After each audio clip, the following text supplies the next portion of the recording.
O caso do serial killer do quebra-cabeça permanece gravado em minha memória como um dos mais desafiadores e arrepiantes da minha carreira. Sentado em meu escritório, com a chuva batendo contra a janela, lembro-me de como tudo começou. Era o inverno rigoroso de 2005, e a cidade estava envolta em nevoeiro, que parecia esconder os segredos sombrios que estavam prestes a serem revelados. Meu telefone tocou, e minha secretária me entregou um envelope estranhamente grosso, com meu nome escrito de maneira quase infantil. Abri o envelope e o que vi me deixou sem palavras. Era uma carta, repleta de recortes de jornal e fotografias terríveis. Querido detetive Donovan, saudações ao seu intelecto. Se você estiver lendo esta carta, é porque reconheceu minha obra de arte. Chamo-me o Quebra-Cabeças. Sou o autor de uma série de assassinatos que ocorreram nos últimos 6 meses. Você é o único que pode me entender. Cada assassinato é uma peça em um quebra-cabeça maior.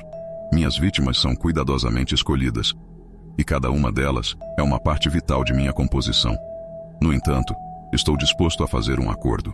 Se você for inteligente o suficiente para montar o quebra-cabeça antes de mim, pouparei a próxima vítima.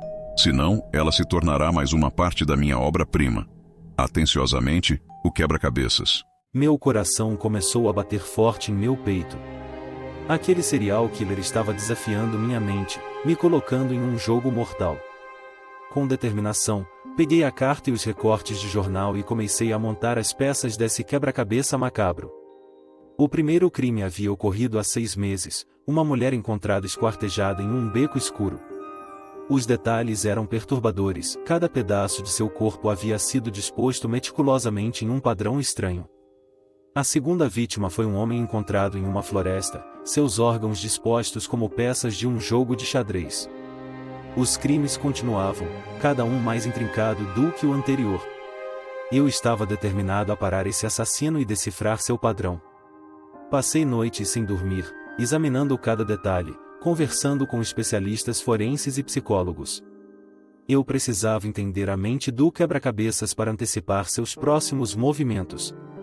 O assassino era meticuloso, deixando pistas mínimas para trás. Cada cena do crime era como um enigma, um quebra-cabeça de terror. Com cada nova vítima, o desafio ficava mais complexo, e minha frustração crescia. Finalmente, depois de meses de investigação intensa, as peças começaram a se encaixar. À medida que eu me aprofundava nos detalhes de cada crime, uma conexão sombria começou a emergir.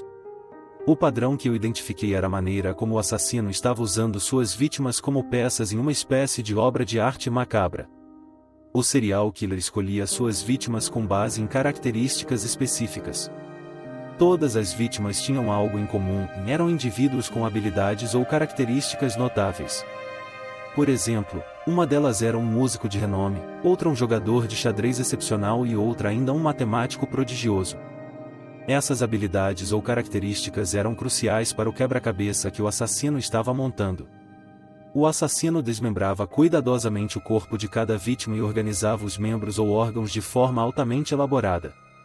Em um dos casos, os órgãos internos de uma vítima haviam sido dispostos como peças de um quebra-cabeça 3D, enquanto em outro, os membros de uma vítima foram organizados para representar peças de xadrez. Além disso, percebi que o assassino estava deixando padrões ocultos nas cenas dos crimes. Eram desenhos ou símbolos meticulosamente criados a partir das partes do corpo das vítimas ou de objetos encontrados no local do crime. Esses padrões estavam intimamente relacionados ao quebra-cabeça que o assassino estava montando. Nas cartas que acompanhavam os crimes, o quebra-cabeças deixava pistas criptografadas que apontavam para seu próximo alvo. Essas pistas eram como peças-chave que se encaixavam no quebra-cabeça geral, como se ele estivesse me desafiando a decifrar seus movimentos. À medida que eu reunia essas peças do quebra-cabeça, ficava claro que o serial killer estava criando uma obra de arte grotesca, onde cada vítima desempenhava um papel vital. Esse padrão se tornou a chave para antecipar os próximos movimentos do assassino e, eventualmente, levá-lo à sua captura. Armei uma operação complexa, esperando surpreender o quebra-cabeças. O dia chegou, e com o coração na boca, entramos na cena do crime. Foi uma corrida contra o tempo, cada segundo contando enquanto tentávamos impedir que ele completasse sua obra demente. Foi uma luta intensa, e cada movimento era calculado, como uma partida de xadrez mortal. No final, encontramos o quebra-cabeças, um homem aparentemente comum, mas com uma mente profundamente perturbada. Ele estava prestes a cometer mais um assassinato quando o detivemos. O serial killer do quebra-cabeça foi levado sob custódia, e o pesadelo finalmente terminou. Mas as imagens daqueles crimes e as palavras da carta assombrarão minha mente para sempre. A experiência me lembrou que, mesmo nos momentos mais sombrios, a dedicação e a perseverança podem iluminar o caminho para a justiça. Chega ao fim mais um caso. Se gostou, inscreva-se. E deixa o like. Até a próxima!